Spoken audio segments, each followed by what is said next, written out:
And there's Z. As you can all see, we're using some new technology, some owl cameras, so folks will pop in throughout the session today. We can go ahead and get started. Thank you all for joining us today. I am excited to join you all from San Juan, Puerto Rico. We are here with our conference leadership team doing some pre-planning, getting ready for November. I do want to get us started with a land acknowledgement. These two paragraphs are part of some of the reflections on Puerto Rico that our local and community engagement committee developed earlier this year. That was part of the call for proposals, as well as some framing for the conference itself as we come to Puerto Rico, and as some folks also join us virtually through the virtual ticket for our pre-conferences, for the virtual ticket for the conference, as well as some of our professional development events. We do want to recognize the Taino, the original inhabitants of Puerto Rico, and their the Taino means land of the great lords. We also want to acknowledge that as we travel to Puerto Rico, that we have to acknowledge what Puerto Rico is, what Puerto Rico has been, and the opportunity for Puerto Rico. I think it's particularly important for us as higher education scholars to really incorporate this land and the people into our scholarship, and I think we have a tremendous opportunity to do that with this conference, with this theme, and under the leadership of Dl Stewart. We also recognize that, again, many folks will be joining us from home and traveling to Puerto Rico from home. And once again, just as we did last year, we invite folks both today and throughout the conference and events to also have an understanding, recognition, appreciation of where they're joining from. So as we get this event kicked off, we'll have a few presentations. For the first part, about 30 minutes or so, and then for the last part, we'll open it up to Q&A. Some of you submitted this through the registration, but there's also the Q&A option for you to submit those questions today. So we'll have about 30 minutes at the end to answer those questions. But as we begin, I want to turn it over to our wonderful 2021 program committee chairs for some thoughts and what they're excited about for this year's conference. Good morning, good afternoon, good evening. I'm not really sure where you're at, but hello. I am Natasha Kroom, one of your co-chairs. And I am Zena Galazzo, the other of your co-chairs. And we wanted to talk about two things today that we're super excited about. The first one being the Spanning the Borders session. And of course, like any good scholar and practitioner, we start kind of with a question. So what would it be like to have conversations across sections?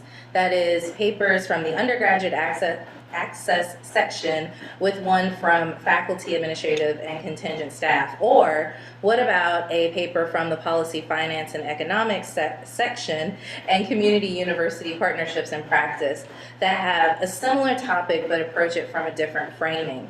So in alignment with this year's theme of spanning and unsettling borders and taking into consideration Smith and Brown's Review of Higher Education article, Far Beyond Post-Secondary, Longitudinal Analyses of Topical and Citation Networks in the Field of Higher Education Studies, findings related to being a low consensus field, and recommendations to de-silo conference session spaces, we created the Spanning the Borders track of sessions. 10 total sessions. Can you imagine for like the last 6 months having to say sessions and sections over and over again? So 10 total sessions with a mix of research and scholarly papers and some interactive symposiums. And we've also actually organized the roundtable sessions in this fashion. And so if this is a track that you're interested in, you'd be able to actually follow it throughout the conference. For the paper sessions in this track, there will only be 2 papers, and for the first time, we believe, 2 discussants that represent expertise across the sessions and topics. Lastly, yet equally important, we've connected these sessions to the Borican syllabus sections, and we're working with presenters and discussants to draw these connections explicitly. And of course, we want to give a shout out to our leadership on that syllabus, Heather and Awilda, who will talk more about the Puerto Rican syllabus a little bit later. Another thing that we're really excited about is the virtual ticket conference approach. And this is something that the governing board has been working on, that we've been working on, to really think about how to broaden access while still giving people options, as well as being attentive to what's happening with the COVID-19 pandemic. So there will be a number of different ways that people can connect. Certainly we'll have virtual roundtables and poster sessions. There will be ways that people will be able to watch various other sessions, including plenary sessions through the virtual ticket. And something else that we find really important that also connects with the syllabus that Natasha mentioned and will be discussed later by Heather and Awilda is that having a virtual ticket option also is yet another way to be attentive to our relationships to land and more than human species. So there are various different ways to connect, various different ways to think about joining and being a part of this conference experience, and all of those things I think will make for a stronger overall conference and program.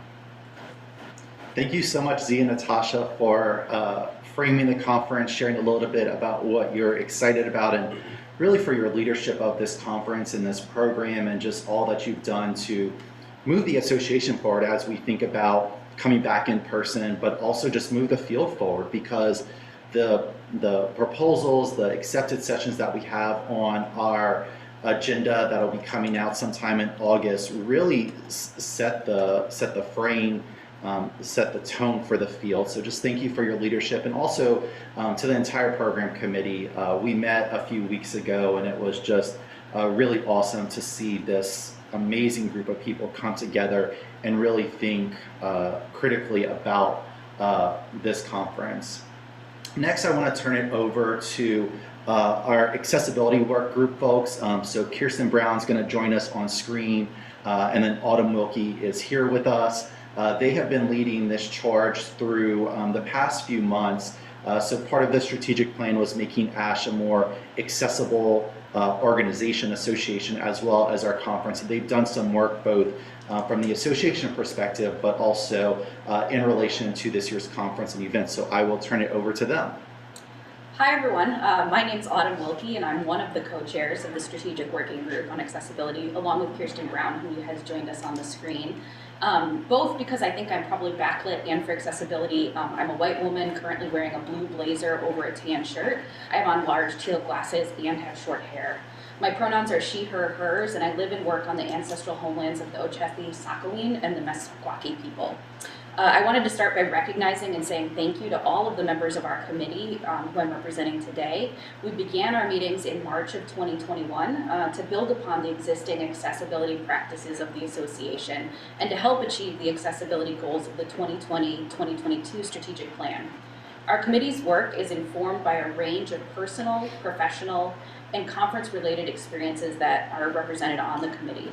Specifically, we have a range of personal experiences with disability, experiences within disability communities, and within disability justice spaces. Professionally, we represent both researchers and practitioners who are working to create accessible spaces within higher education, and we also recognize at the same time that we do not represent all disabled people, and as such, we welcome your input and collaborations as we do our work.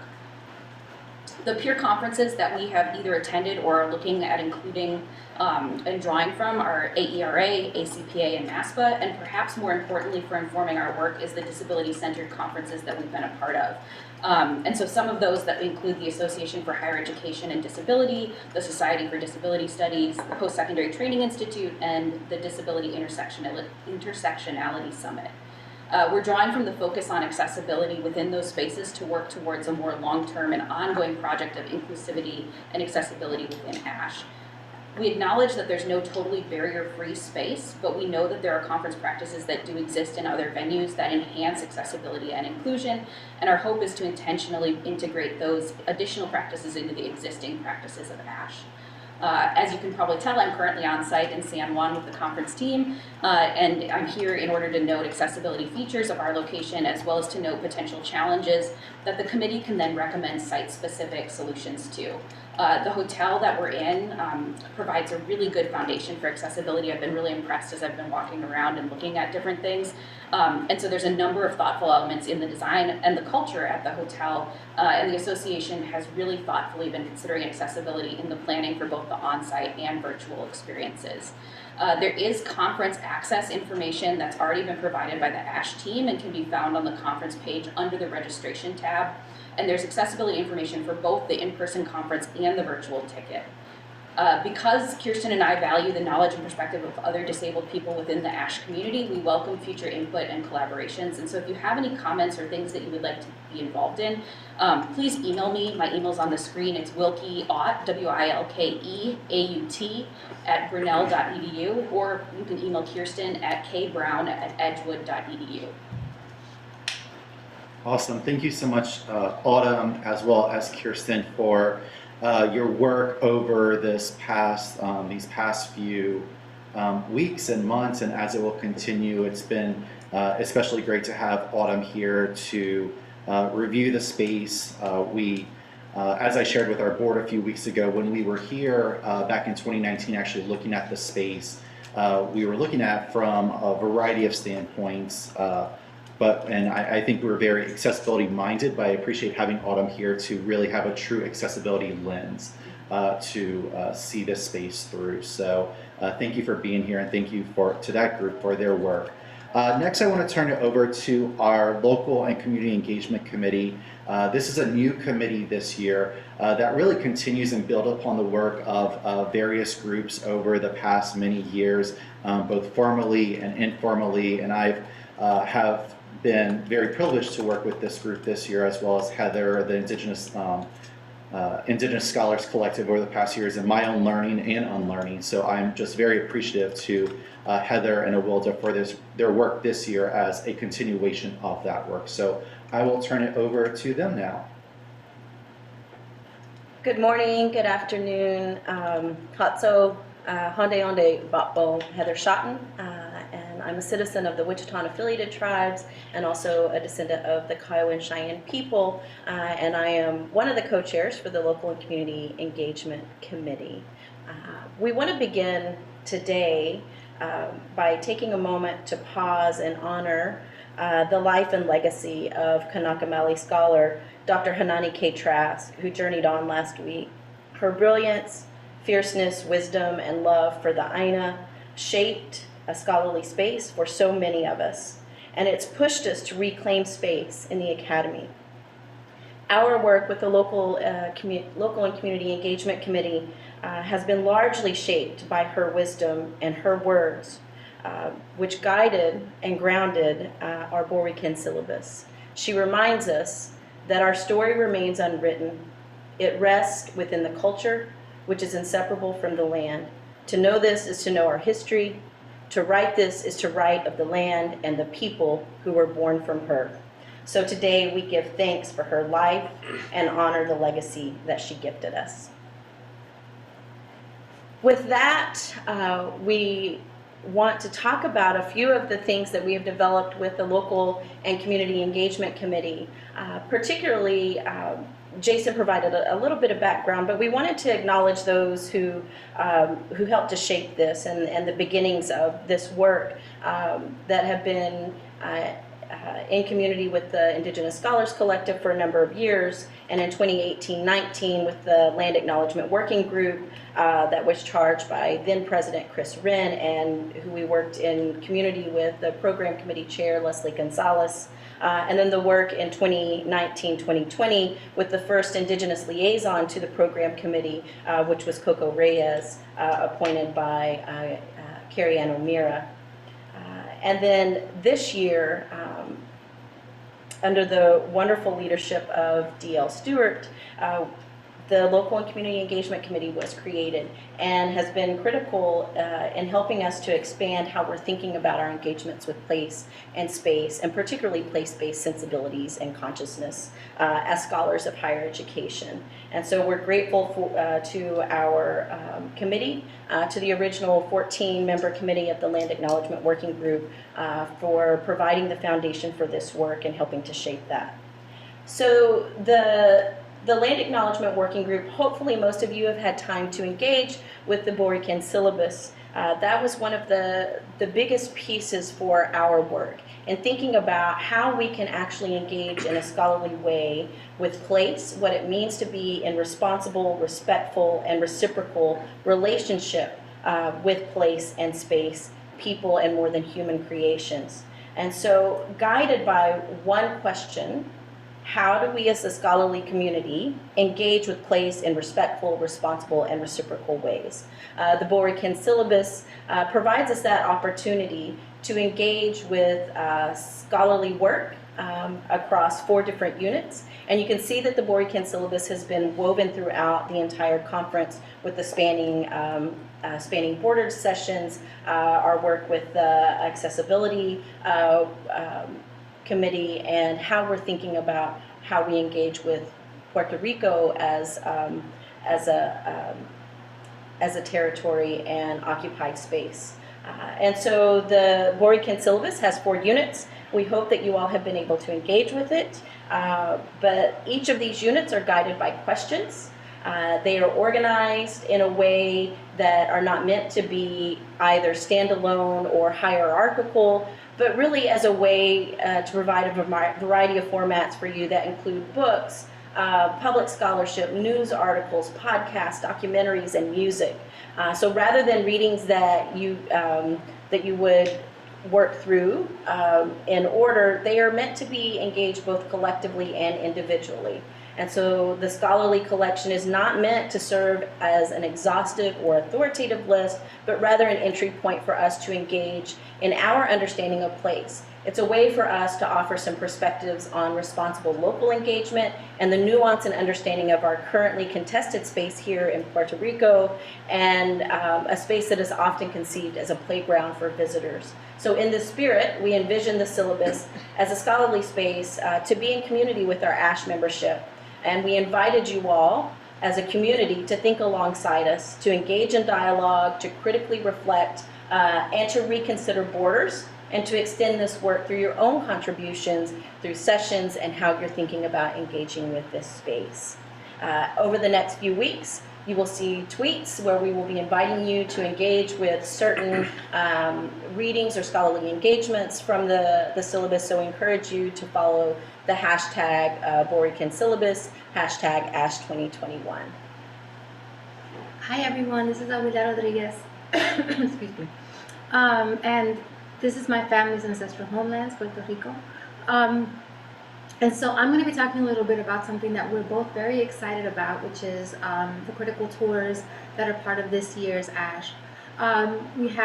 So the big goals around the tours were around the importance of critically engaging with place and critically examining the history, the contemporary issues, and the joy that is found here in Puerto Rico, in addition to also focusing on local places. And so these places were selected to reflect the themes also in the syllabus. So these are 2 day-long tours on the Wednesday before ASHE. One will be going to Ponce, and part of the tour includes a visit to the Taino Ceremonial Park and an exploration of Ponce's city center. And then the second tour is around the San Juan area and includes El Yunque National Rainforest and the city of Loíza. And so we're working with the ASHE office to finalize what costs would look like per person. Each tour has a capacity for about 25 people, both for the reasons of COVID restrictions, but also the respect for place. And so the third, I think, component of what we've been working on has been the presidential sessions, and we're working alongside Dl Stewart to put together these presidential sessions that are going to create a through line with the themes of the syllabus, so stay tuned. Thank you so much, Heather and Awilda, for your work on this year. And as I shared and as Heather shared, this just continues the work. And one of the conversations we've continued to have, and something Heather has continued to push us on, very rightfully so, is I think in many ways we frame San Juan and Puerto Rico as a unique experience for us. to visit, which it is in many ways, but we also plan on continuing these conversations, this work, as we continue to move into Las Vegas next year, and then Minneapolis and New Orleans and Denver.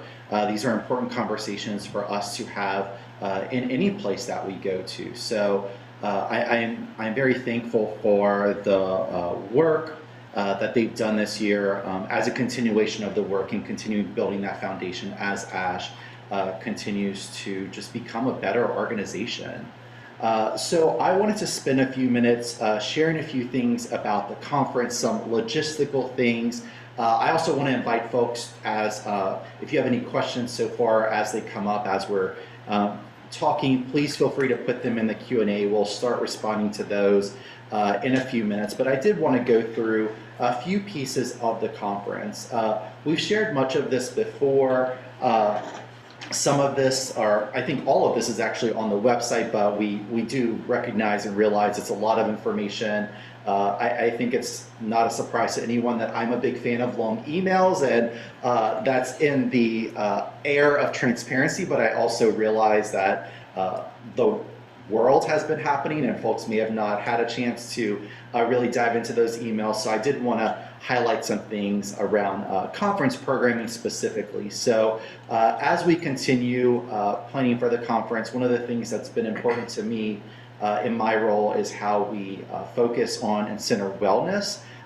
So this year we'll have some wellness opportunities, continuing the ASHE Dash, which we have done. I think we're in our 11th, 12th, 13th year or so of the ASHE Dash, and excited to continue that both here in San Juan as well as folks who are going to join us virtually. The option to be able to do that from home. You'll get a really cool t-shirt mailed to you if you're doing it from home.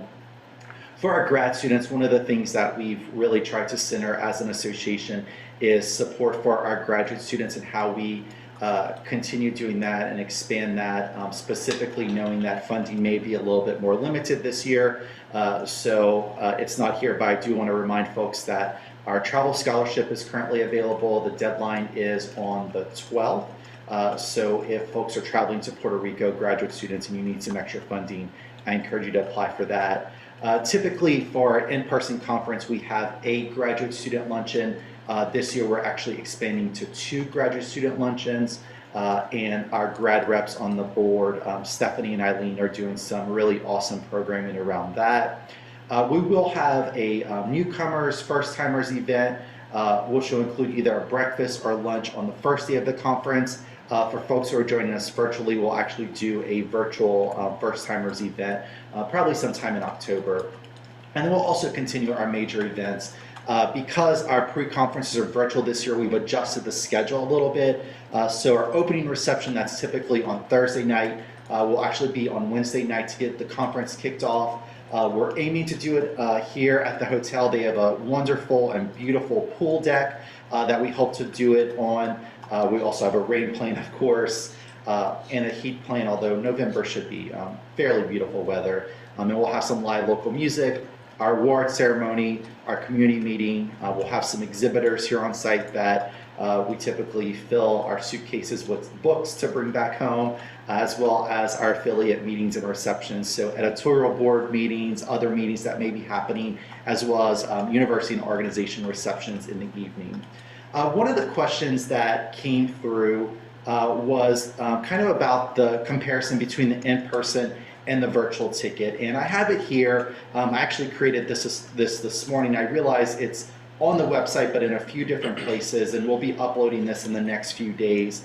So we'll obviously have the in-person option that'll have many features of traditional conference as you've seen it before, of course, with some adaptations for COVID. The virtual ticket, there will be some very similar options. So what we're doing is we'll be live streaming our major events, so our presidential address, our opening, our keynotes, also all of our presidential sessions will be live streamed, as well as about 20 of our paper interactive symposia self-designed sessions will be live streamed as well. So you'll be able to view those in real time. One of the great things about having this virtual piece to the conference is that we'll also have a lot of things that are recorded. For those pieces that are live streamed, you'll have access to the video, the audio, any kind of presentations. For all other sessions, it will be screen recorded and audio recorded. So you won't see folks presenting or on camera or anything, but those will have, you'll still have access to the content of those after the conference, probably around December or 1st. So it's gonna take us a little bit of time to get those edited. So there are some differences between the virtual ticket and the in-person conference that we're just not able to recreate for our virtual ticket, unfortunately, just with some of the limitations, specifically around AV and cost. So if we were to make our entire conference virtual, it would pretty much be more than our annual budget as an association. So we've had multiple conversations with the board, the conference leadership, about what we prioritize, and we're excited that we're able to offer at least all of the content from the conference either at the same time or recorded afterwards. I also want to share that we are working on presenter information and support. We know that there's some questions around that, and we're still piecing those things together. So we appreciate your patience and your grace as we get those things together. Obviously, we've planned an in-person conference before, we planned a virtual conference before, but we haven't planned an in-person conference with a virtual ticket before. So we're still working on those things. We're aiming to release the full schedule in August, probably mid to late August or so, as well as we'll have some webinars and trainings for discussants and chairs. We're also thinking through a presenter training, but it may be more so office hours where folks can just pop in to ask questions. Of course, any questions that you have, you can always just email us on conference@ashe.ws and Cindy will respond to those. I also want to touch on very briefly, we also have our professional development events, which in the past have been part of the conference. These will all be virtual this year, and you should have received an email last week, I think last Thursday, announcing all of these. Registration is open. We encourage you to look through all of these events and attend them as you're able to and where your interests may lie. We also have our pre-conferences that are typically right before the conference in person. Again, they'll be right before the conference, but the week before, and will be offered virtually. And I think that's one of the benefits of us being able to do this virtually is we're able to have those pre-conferences on different days. So Monday, Tuesday, Thursday, and Friday before the conference, where typically in person, they are all the same day. So folks are kind of popping in and out. So as we wrap up kind of our presentation piece, I do want to end by turning it over to our 2021 President, Dl Stewart, for kind of some wrap-up remarks before we jump into Q&A. Thank you so much, Jason. I guess as I begin, I really want to first acknowledge that I am here in San Juan from the ancestral homelands of the Arapaho, Cheyenne, and Ute nations and peoples in what is now known as Colorado. And I want to first, after that, give thanks and recognition to this conference leadership team. So if you'll join me in clapping your hands or snapping fingers or however you'd like to demonstrate celebration and appreciation, I invite you to do that right now.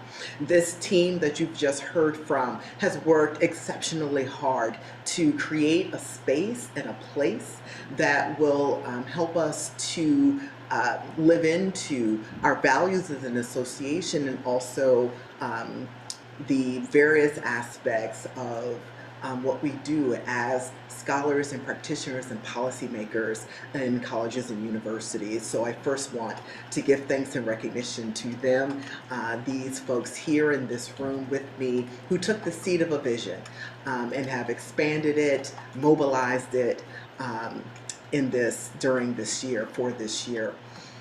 Also, I want to talk about, as you've been listening, I hope you are picking up on the unique opportunities for expansive engagement that this conference in this way provides us here in 2021. This expansive engagement is talking about the conference, engaging in the conference and multiple format possibilities that allow us to engage, all of us to engage in ways that are meaningful and feasible for us. that will be engaging culturally and expansive opportunities with the communities here in San Juan. That will also include, you'll be hearing more about this, a special institute that will be happening also the day before the conference that will be bringing together scholars from our community with local higher education leaders here in Puerto Rico. And then finally, also engaging scholarly, right? Through the expansive opportunities that are created by the Spanning the Border sessions that Natasha and Z spoke about earlier, and other means, right? So these unique opportunities for expansive engagement. I hope you'll keep that in mind as perhaps the motto, second to the theme, of spanning and unsettling the borders of higher education through these unique opportunities for expansive engagement. The last thing I want to say before I wrap this up, the presentation form portion, and allow us to engage in Q&A, our visit, right, this site visit right now that's happening at the end of this week allows us the opportunities to respond to, engage with, and anticipate further questions and concerns as we move forward. So that's the reason why we're here. We're not just here to be on the beach or in the pool, although that might be happening, but we're here primarily to explore and the space and the places we'll be in. So again, as I said, we can anticipate further questions and concerns. We can be responsive and proactive as we deal with those. And I'll end there and ask Jason perhaps to lead us into our Q&A. Absolutely. Thanks so much, Dl. And thank you for bringing this amazing group of people together under your leadership, for your vision for not only the conference, but the association and how we navigate this year, and the difficult conversations we've had amongst us as a duo, amongst the board, amongst the leadership team, even with members who email and call with really good questions and challenge our thinking and push us to just be better leaders of the association and for the field. So I know we've had some questions come in, and I want to start responding to those. So one of the questions that we've had that came through in the registration, but also for a question actually just came in live as well, so very timely, is around COVID safety and what measures are we taking as an association. And as an association at this point, we're really leaning on the hotels that we're using, as well as the Puerto Rican government and what they require. So I'll share a little bit about our trip here and how we got here. So whenever we were planning for our trip in the past few weeks, we actually had to upload proof of vaccination to a website with the Puerto Rican government. It gave us a QR code. So right now, to get to Puerto Rico, you either have to have proof of vaccination that's uploaded with a QR code, or a negative test within 72 hours. If you do not have either one of those, you likely will not be allowed through the airport. And if you are, you will have a fine imposed. I think right now it's $300, as well as have to quarantine, I think, for 14 days or so. So one of the benefits of Puerto Rico being an island is that they're really able to regulate who is coming and who is allowed in. So once we uploaded our vaccination cards, it gave us a QR code. We got to the airport, got off the plane, grabbed my bag, and then I had to go through a line, show them my QR code. They scanned it, they checked my ID, and we were off. So if you haven't traveled lately, there are still mask requirements on the plane. I got in an Uber to get here. A few people took taxis. Both options are available from the airport, and we had to have a mask the entire time. Once we got to the hotel, masks are still required in the hotel. Before I was able to walk into the hotel, I had my temperature checked. And then throughout the hotel, they are practicing social distancing. We are required to wear masks in public places. I'm actually looking over at the table. We have some placards on the table that have requirements.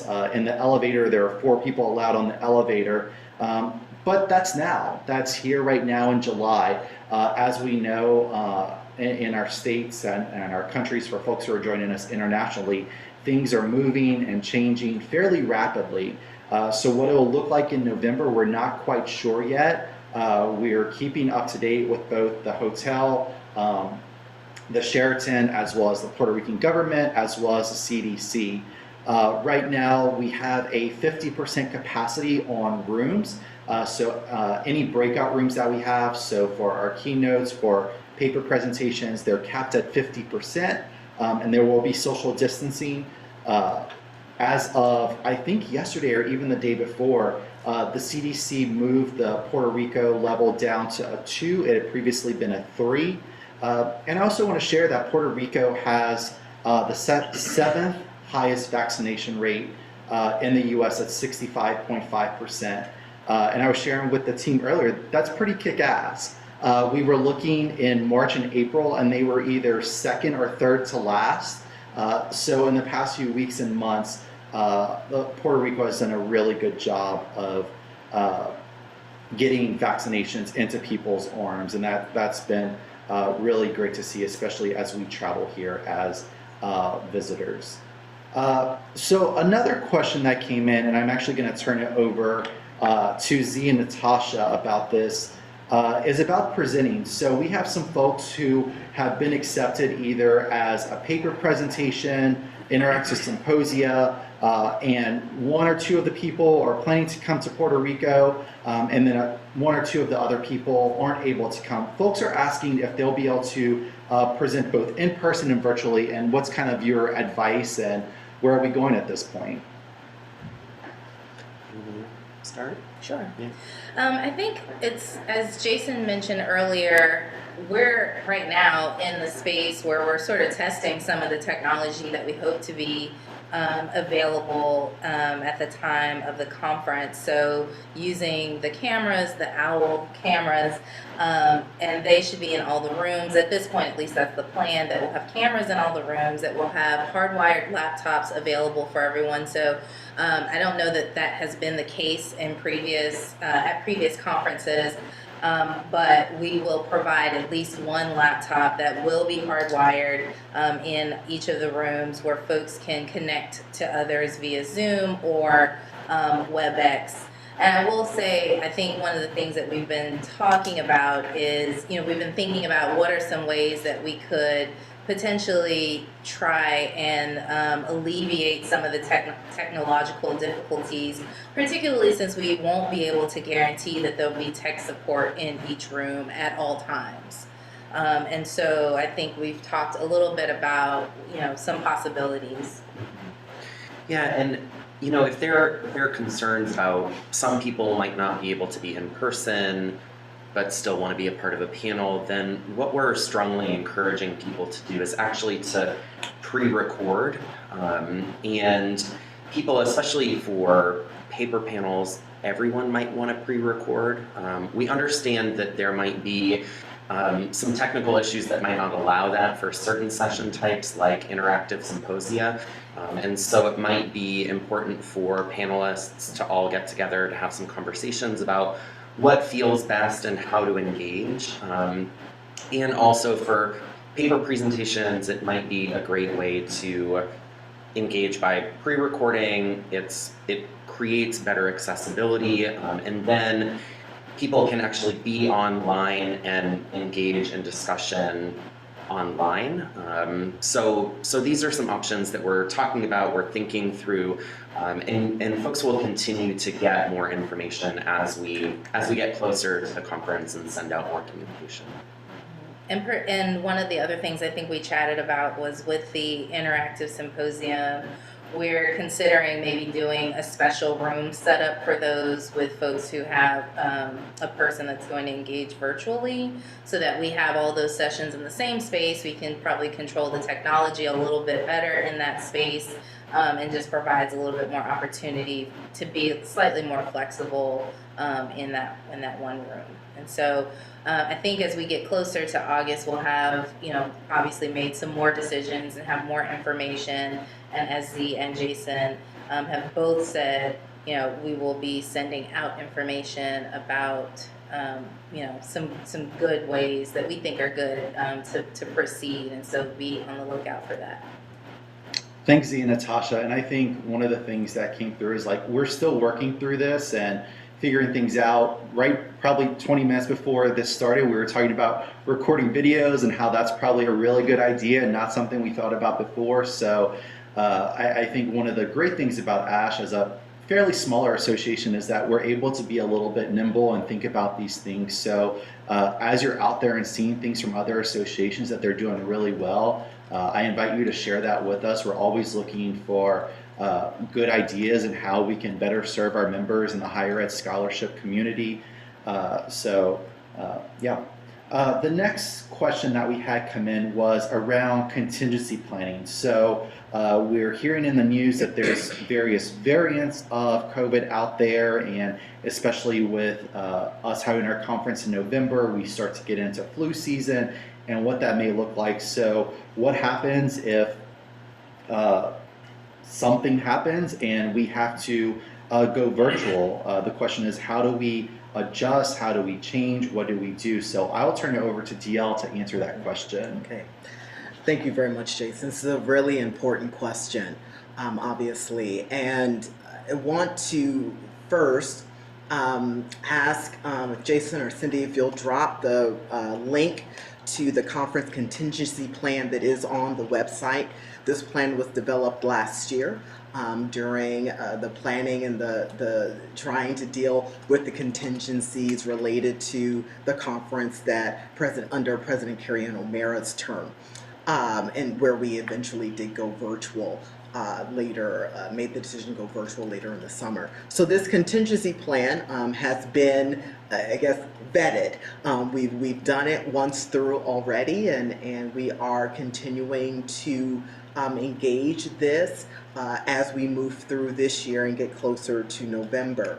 So one of the things, I'm not going to read through the plan there on the website. Again, I do encourage you to take the opportunity to investigate those details that are provided there more closely on yourselves.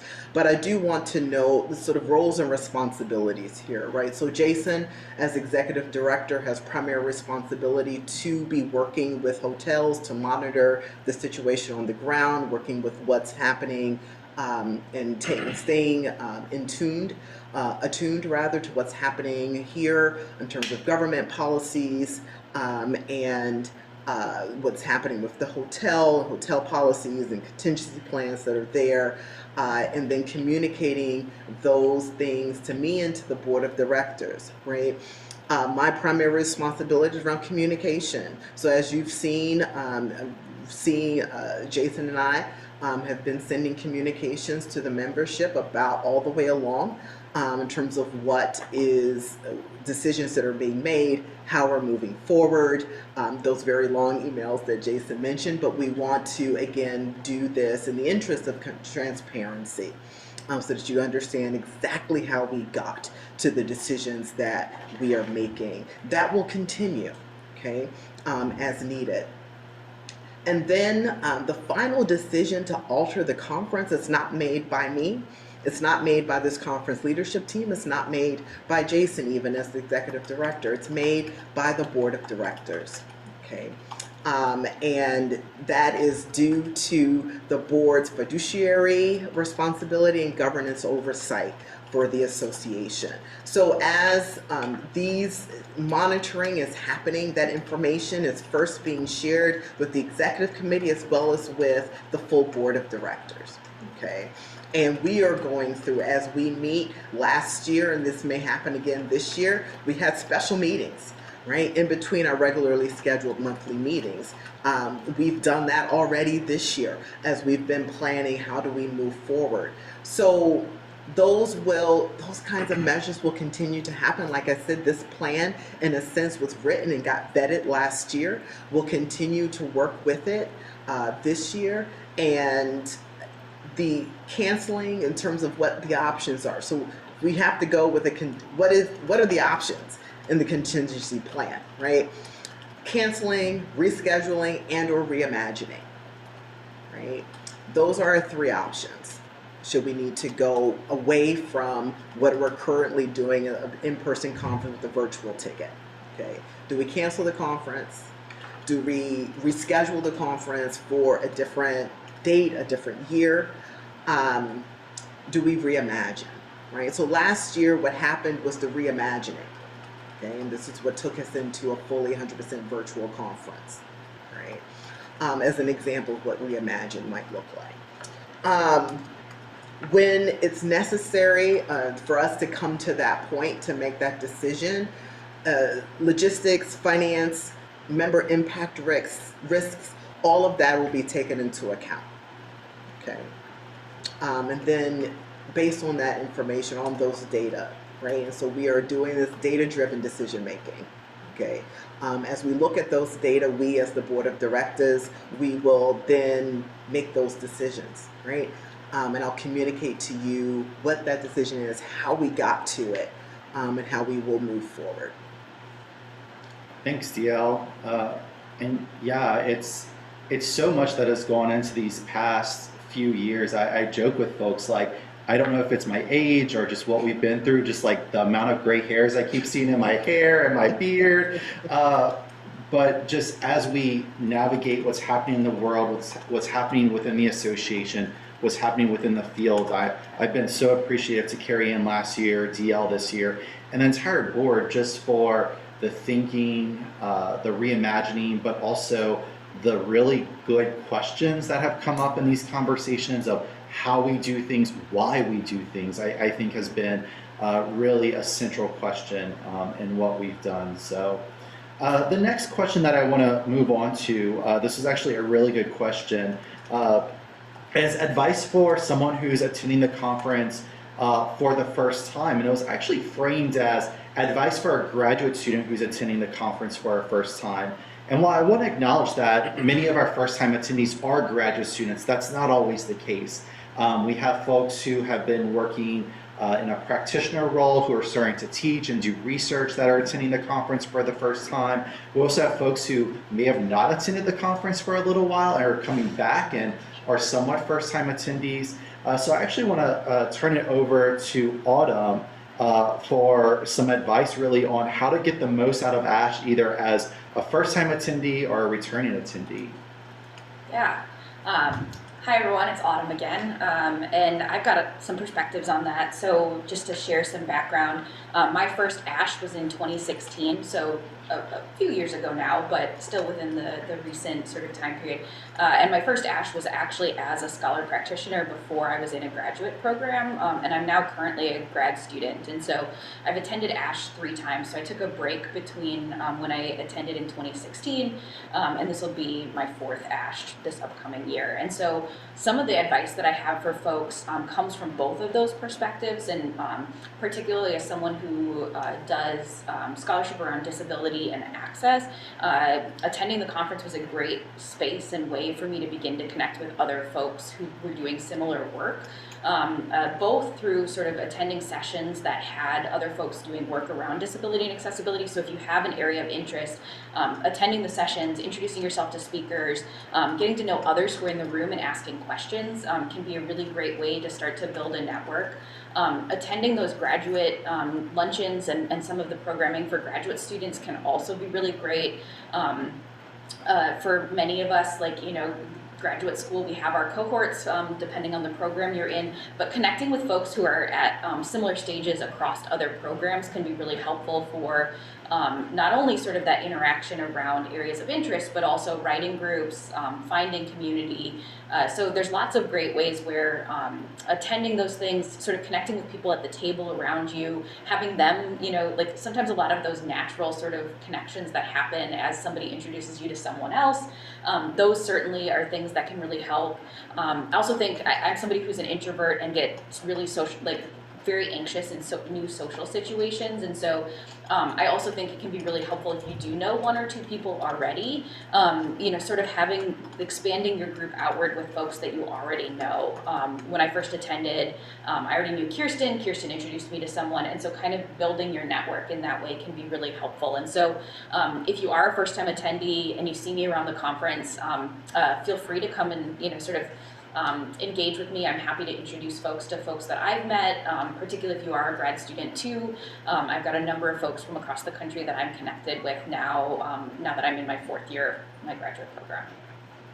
Thanks so much for that, Autumn. I think that's so important as a first-time attendee, and even sometimes as a second, third, fourth-time attendee, of how do we continue to expand our network, dive into the scholarship, find our folks, find our community that's outside of our cohort or co-workers, and it's something that we've tried to be very intentional about, again, in the air of transparency of what are those opportunities, how do you get involved, really clearly sharing that evening receptions that universities and organizations host, if they're open to anybody, if you can just show up and start networking, or if they're close to a particular group, that these graduate student luncheons are open to anyone who's a graduate student. So that's something that's been very important to me, as well as the association, is just creating or just being more transparent about these opportunities. Heather and Wilt, I'm actually going to go to you next, because this was a question that's come up and something that we've talked about before. As folks travel to Puerto Rico, which I want to acknowledge is part of the U.S., you don't need a passport. We've actually seen some things where some institution travel offices thinks it's another country, and I'm more than willing to help folks navigate that, write letters, show them a textbook. I don't know what I need to do, but acknowledge that Puerto Rico is part of the U.S. With all the complications that come with that. But there was an article that we actually shared with the board for one of our meetings back in March or April about the ugly American tourist, in reference to people coming to Puerto Rico as really a party destination. And it's something that I know we've had conversations about, is how do we come into this place and space respectful of where we're coming into, and not be those ugly American or non-Puerto Rican tourists. So if you all want to share some reflections on that. Sure. We've had a lot of conversations about that. But I think it goes beyond. Puerto Rico is certainly one of those places that is seen as a playground, as is places like Las Vegas and New Orleans. Mm-hmm. So a lot of the conversations that we've had, and a lot of the pushing that in our thinking that Heather has really brought to the table has been around not just Puerto Rico, right? But in these other spaces, how are we coming into them respectfully? I don't know if you want to talk a little bit about that. Yeah, well, one, I'll start with, it's in the syllabus. So, I mean, that's the other hashtag it's in the syllabus. But that was really I think the impetus for DL's urging of, and the thought of creating a syllabus was, one of the ways that we come into space is to understand it, right? So the syllabus provides us that opportunity to understand the issues of settler colonialism, coloniality, particularly in Puerto Rico. So if institutions are having issues with not understanding that history and the occupation of Puerto Rico as a territory of the United States, you can also show them the syllabus. But it really was about, how do we thoughtfully engage with place? How do we understand place as a relative? And in doing that, then what are our responsibilities to place? So when we're in relation with beings, with people, then we understand our responsibilities. And so I think that has been a critical part of our conversation, has been, it's not just this archipelago, but all places that we travel to as visitors. So what are our responsibilities as visitors to any place? And I think that, one, it's to understand the history, the people of a place, and to think about what our footprint is on a particular place. And then with that, then what is our responsibility to how we behave, how we conduct ourselves in a respectful way. And that doesn't mean that, we can't have fun wherever we go. We all do that. We've been to lots of ASHEs, and we find our way to have fun. But I think it's really about acknowledging the history, the people, the land, the culture of wherever we are, and how do we think about that critically. And I think that's the key word there, is how do we do this in a way where we are critically conscious of where we are and what it means to be in relationship with these places. Thanks so much, Heather and Awilda. I know we're getting close to the end of time, so I think the last question, and it's probably appropriate, is even thinking into the future. And we've had some discussions amongst myself and DL, amongst our 2022 president, Joy Gaston-Gills, who I know is on the call as well, about what does this mean for the future of ASHE events and conference? Is it always going to have a virtual ticket? Are we moving more towards hybrid? Is this a unique opportunity for us because of this year and last year? So DL, what do you think the future of ASHE conferences look like, and how do we continue to move forward?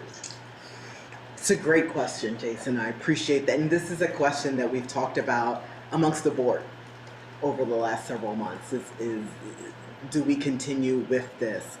I guess one of the things I want to say is to emphasize, as I talked before, those unique opportunities for expansive engagement. The virtual ticket arose out of exploring what that might mean. As we return to in-person gatherings and not wanting to leave what could be a significant portion of our ASHE membership and community out of it, the virtual ticket came to be as a way to respond to the unique realities of COVID that we've been experiencing over the last long time. And doing that, we began to recognize, though, the benefits of that increasing and expanding of access to the conference and the lessons that have been learned about what can be done virtually through virtual technology over the last long time regarding engagement and participation and involvement, right?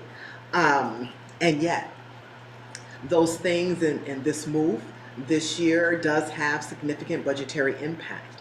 So the consideration of long-term continuance of this is one that we need to make in light of the budgetary implications of it. Tech companies have recognized, I was an economics minor in undergrad, and so I think all the time about supply and demand and how that impacts pricing, right? And as demand for increased virtual technology has rapidly increased over the last 16 or so months, tech companies have responded with dramatically increasing their prices. And there's fees for that. And so what we were able to do last year in terms of the budget and being able to move to 100% virtual conference was not going to be feasible this year. It would have meant the entirety of our standard budget for the year, okay?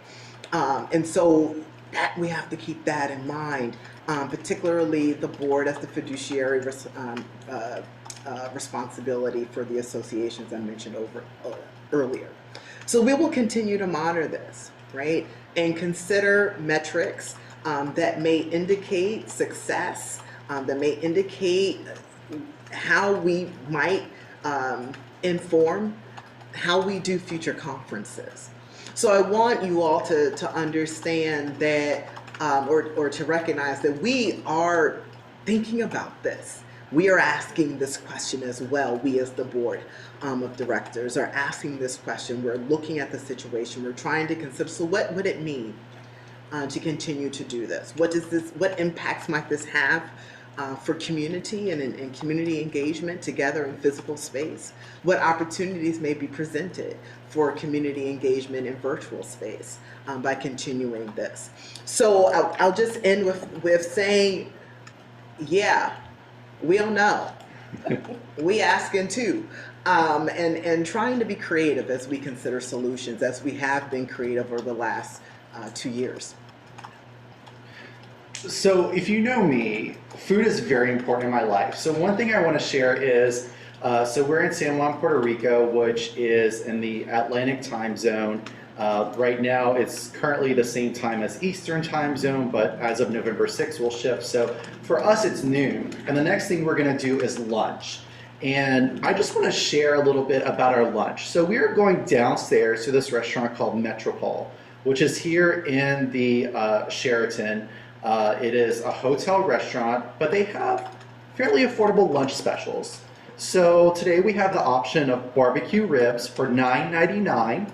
We have the option of spaghetti with meat sauce for $9.99, a soup for $4.99, or a half-stuffed Cornish hen for $8.99.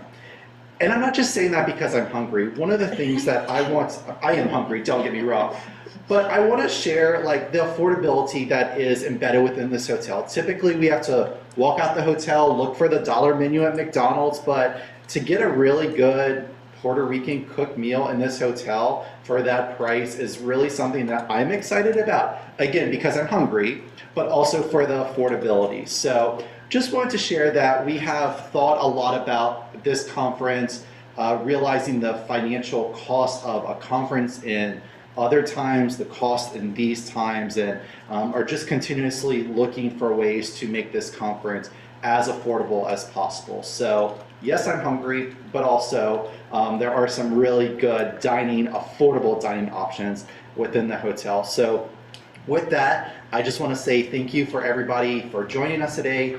Thank you for this conference leadership team for their work, their labor, their love, their joy this year as we move into November and beyond for the association. And just thank you all for being here. Again, if you have any questions or follow-ups from today, conference at ashe.ws, Cindy, who's here kind of monitoring the tech behind the scenes, will respond. And we hope to see you all here in November in San Juan or through the virtual ticket. Thanks, everybody. Have a great day.